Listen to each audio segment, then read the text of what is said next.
현지에서는 이렇게 한국말로 하지 않았고요. 직접 이제 청년들이 찾고 준비하고 해서 이제 테투너로 이제 거의 현지 언어로 나오고, 그리고 이제 저희 청년들은 연극을 하고. 그래서 저도 지금 한국말은 저도 처음 봐서 이제야 내용을 이해했어요. 네.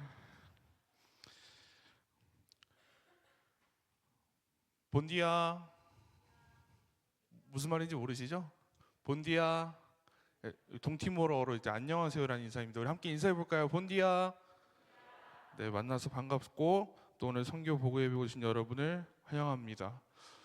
이번 선교를 다녀오면서 참 감사한 분들이 많습니다. 기도와 물질로 후원해 주신 우리 성도님들께 진심으로 감사드립니다. 또한 건강하게 다치지 않고 열심히 선교를 마치고 온 우리 선교 팀원들께도 감사드립니다. 또한 무엇보다도 선교의 처음부터 끝까지 선하게 인도해 주신 하나님께 가장 감사드립니다. 작년 이맘때 방글라데시 단기 선교를 다녀와서 보고 예배를 드렸던 기억이 있습니다. 그때는 가기 싫다, 가기 두렵다, 그런 얘기를 했던 것 같아요. 하지만 하나님의 큰 은혜를 받고 돌아왔다는 그런 고백도 함께 나누었던 시간이었던 것 같습니다. 그렇다면 이번에는 어떨까요? 이번에는 어땠을까요? 이번에도 가기 조금 조심스럽지만 솔직하게 말씀드리면 이번에는 자신만만했습니다. 원래 올해 선교가 동티모르가 아니라 이제 방글라데시로 2차 선교를 원래는 계획하고 있었습니다. 그래서 첫 술이 어렵고 첫 시도가 어렵지, 두 번째부터는 좀 수월하니까, 경험도 있고 해봤으니까 이번에는 더 준비도 잘하고 더 잘 다녀올 수 있겠다 하는 그런 자신만만한 마음으로 선교를 준비했습니다. 그런데 모든 준비가 거의 끝날 즈음에 한 가지 문제가 생겼습니다. 저희 선교 일정이 이제 방글라데시 총선 일정과 겹치게 되었고, 현지 선교사님과 대사관의 직원들은 우리가 선교 오는 것을 만류하고 다음 기회에 올 것을 얘기했습니다. 결국 선교지를 다시 정해야 했습니다.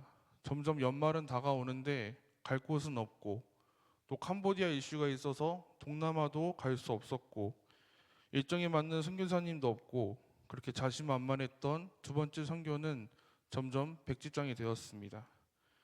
처음에는 자신만만했는데 이제는 막막해졌습니다. 어디로 가야 하지? 어떻게 가야 하지? 그런 고민 끝에, 그런 고민과 또 마음을 가지고 기도하던 중에 하나님께서 한 가지 문을 열어주셨는데요. 그맘때쯤에 이제 동티모르 김옥김 선교사님께서 이제 보고 예배를 하러 우리 교회 오셨습니다. 선교사님께 혹시 우리 청년들이 단기 선교로 갈 수 있을지 하고 여쭤봤고, 감사하게도 선교사님께서는 흔쾌히 저희를 맞아주셨습니다.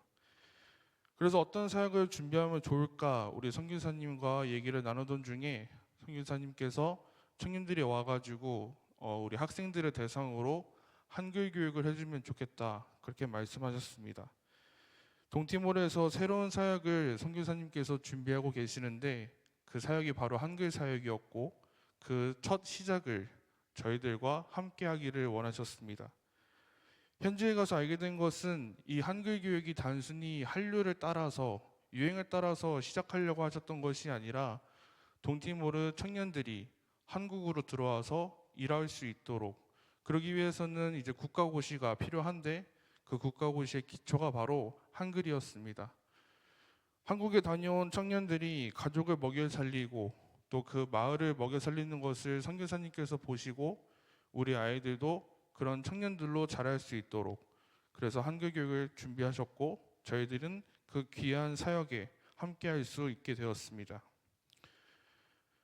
이제 선교지도 정해졌고 사역도 정해졌으니 이제 주제 말씀과 선교팀 이름을 정해야 했습니다. 주제 말씀으로는 오늘 본문인 요한일서 3장 18절을 준비했습니다. 우리 함께 읽어보겠습니다. 자녀들아, 우리가 말과 혀로만 사랑하지 말고 행함과 진실함으로 하자. 아멘. 우리는 동티모르 땅에 한글을 가르치러 가지만 말을 가르치는 사역이 말로만 끝나지 않기를, 우리의 사랑이 말에만 머무르지 않고 행함과 진실함으로 드러나기를 원했습니다. 그래서 언어의 장벽을 넘어서 진심이 전해지는 사역이 될 수 있도록 함께 마음 모아 기도하면서 이번 선교를 준비했습니다. 그리고 팀 이름도 오늘 이 말씀에서 나왔습니다. 앞에서도 한번 말씀해 주셨는데 이번 저희 선교팀 이름은 가나다랑입니다. 가장 나답게 다가가는 사랑. 한글을 가르치러 가지만 가장 나답게, 가장 나의 마음을 담아서 진심으로, 진실함으로 사랑을 전하자는 의미였습니다. 의미가 기가 막히죠. 제가 지었습니다. 우리는 이 말씀과 이 이름을 붙잡고 선교를 준비했고 또 다녀와서 동티모르에서 하나님께 받은 사랑, 하나님의 사랑을 전해주고 왔습니다.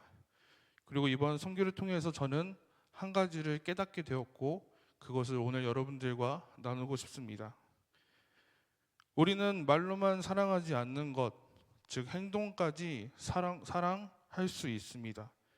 내 시간을 내고 내 물질을 내고 내 몸을 쓰고 우리는 말과 혀뿐만이 아니라 행동으로도 사랑할 수 있습니다. 그런데 오늘 본문은 거기서 멈추지 않습니다. 행함과 그 다음으로 나오는 말이 진실함으로 하자입니다. 여기서 말하는 진실함은 단순히 거짓이 없는 순수한 믿음을 얘기하는 것이 아니라 하나님 앞에서 정직한 믿음, 사람을 향한 꾸밈 없는 중심, 그리고 하나님으로부터 나오는 그런 마음. 그래서 이 말씀은 단순히 행동까지 해라가 아니라 어떤 마음으로 하느냐를 묻는 말씀입니다. 저는 이번 선교에서 행동을 했지만 항상 진실하지는 못했습니다. 웃으면서 섬기고 사랑의 말을 하고 목사로서 해야 할 일을 다 감당하긴 했지만 제 안에는 여전히 부담도 있었고 피곤함도 있었고 두려움과 계산하는 마음도 함께 있었습니다. 그래서 스스로 묻고 또 물었습니다. 나는 오늘 말씀처럼 진짜 진심으로 진실하게 사랑하고 있는가? 사랑하는 성도 여러분, 이 질문은 선교지에서만 드는 질문이 아닙니다. 가정에서도 교회에서도 우리의 삶 속에서도 스스로 우리에게 던져야 할 질문입니다. 나는 지금 진실하게 사랑하고 있는가? 그래서 19절이 중요한데요. 우리 함께 19절의 말씀을 보겠습니다. 이로써 우리가 진리에 속한 줄로 알고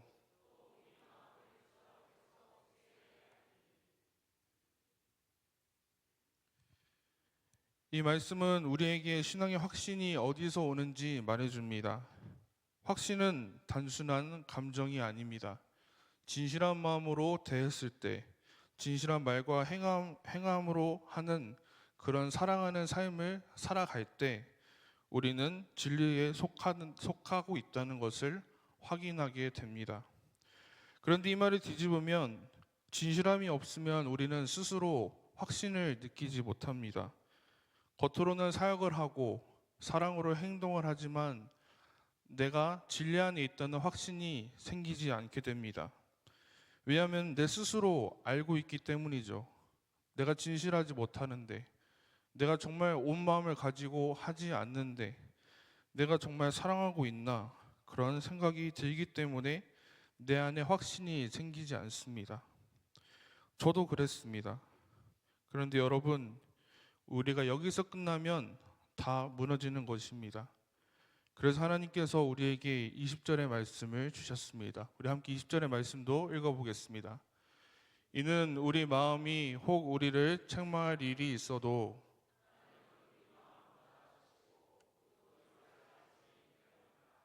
아멘. 여기서 마음은 단순한 감정이 아니라 양심을 의미합니다. 즉 내가 나를 스스로 판단하는 것입니다. 그런데 성경은 오늘 이렇게 말합니다. 하나님은 우리 마음보다 크시고, 이 말의 의미는 판단의 기준이 바뀐다는 의미입니다. 내가 내 양심이 내 생각이 판단하는 것이 아니라 하나님이 나를 보시는 것, 하나님이 기준이 된다는 말씀입니다. 내 악심은 나의 부족함, 내가 진실하지 못했던 순간, 내가 흔들리는 모습, 나에게 책망할 것을 찾습니다. 하지만 하나님께서는 나의 모든 것을 아시고 또 아십니다. 내가 부족했던 것도 아시고 내가 진실하지 못한 것도 주님께서는 아십니다. 내가 흔들렸다는 것도 하나님께서 다 아십니다. 그런데 동시에 내가 사랑하려고 애썼던 것도 하나님께서 아시고 넘어졌지만 다시 일어서려고 하는 나의 노력도 하나님께서 아십니다. 비록 흔들리는 믿음이지만 나의 믿음의 중심이 하나님을 향하고 있다는 것까지도 하나님께서는 다 아신다는 말씀입니다. 내 양심은 나를 정죄하지만 하나님은 나를 완전히 아시고 내 마음은 나를 무너뜨리지만 하나님께서는 나를 붙드십니다. 그래서 저는 다시 일어설 수 있었습니다. 제가 완벽해서가 아니라 하나님께서 저를 다 아시고 또 사랑하시기 때문입니다. 저는 이번 선교를 통해서 가장 나다운 모습을 발견했습니다. 그 모습은 사랑이 넘치고 유쾌하고 분위기를 무겁게 하지 않는 그런 모습이 아니라 언제든지 상황에 따라서 흔들리고 언제든지 내 마음대로 생각하고 내 마음에 따라 살아가지 못하는 연약한 모습, 가장 나다운 모습을 발견하고 왔습니다. 그런데 동시에 깨달았습니다. 하나님은 그런 나보다 더 크신 분이시고 그런 부족한 나를 사용하시는 분이라는 것을 깨닫고 왔습니다. 사랑하는 성도 여러분, 이번 선교를 통해 저희는 한글을 가르치러 간 거지만 사실은 하나님의 사랑을 다시 배우고 온 시간이었습니다. 말을 가르치러 갔지만 말로 설명할 수 없는 은혜를 누리고 온 시간이었습니다. 이제 이 사랑이 동티모르에만 머무는 것이 아니라 우리 교회 가운데, 우리 가정 가운데, 우리의 삶 가운데 언제나 흘러가기를 소망합니다. 말과 혀로만이 아니라 행함과 진실함을 가지고 사랑하는 저와 여러분 되기를 간절히 소망합니다. 혹 우리의 마음이 우리 스스로를 흔들 때도 있습니다. 하지만 그때마다 나보다 크시고 나보다 나를 더 잘 아시고 나를 더 많이 사랑하시는 하나님을 붙들고 살아가는 저 여러분 되시기를 주님의 이름으로 간절히 축원합니다. 기도하겠습니다. 사랑과 은혜가 풍성하신 하나님 아버지, 오늘도 말씀을 통해 우리를 돌아보게 하시고 말과 혀로만이 아니라 행함과 진실함으로 사랑하라 하신 주님의 뜻을 깨닫게 하시니 참으로 감사합니다. 우리의 삶을 돌아볼 때 여전히 부족하고 때로는 진실하지 못한 모습이 있음을 고백합니다. 그러나 우리 마음보다 크시고 모든 것을 아시는 주님께서 이 시간도 우리를 붙드시고 다시 일으키시는 은혜를 믿습니다.